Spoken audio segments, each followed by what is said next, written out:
ఏ క్రైస్తవుడిని అడిగినా, అయ్యా ఒకప్పుడు మాకు తినడానికి తిండి ఉండేది కదయ్యా, ఈరోజు దేవుడు మమ్మల్ని ఆశీర్వదించి అనేక మంది ఆకలి తీర్చేటట్లుగా ఆశీర్వదించాడయ్యా. ప్రతి క్రైస్తవుడి సాక్ష్యం చెప్తాడు. నువ్వు డబ్బులో ఆశీర్వదించబడినట్లుగా, దానికంటే ముఖ్యంగా భక్తిలో నువ్వు ఆశీర్వదించబడిన దానివై ఉండాలి. ఏమని సాక్ష్యం చెప్పాలి? అయ్యా ఒకప్పుడు నాకు ప్రార్థన అంటే మనసు ఉండేది కాదయ్యా. ఎవరిని పెట్టారో చూడండి. ఒకప్పుడు ప్రార్థన అంటే నాకు మనసు ఉండేది కాదయ్యా.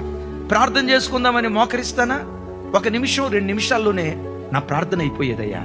ఈరోజు ప్రార్థనలో ఎంత ఎదిగానంటే, ప్రార్థన చేద్దామని మోకరిస్తే గంట సేపు చేసిన 2 నిమిషాల క్రితమే మోకరించినట్లు అనిపిస్తుంది అయ్యా.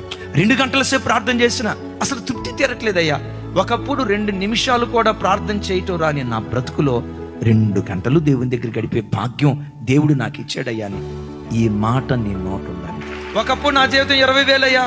ఈరోజు ప్రభు నమ్ముకొని ప్రభు పాదాలు పెట్టుకున్నాను, 1,00,000 రూపాయల జీతం అయింది. ప్రైజ్ గాడ్ అవ్వాలి. ఒకప్పుడు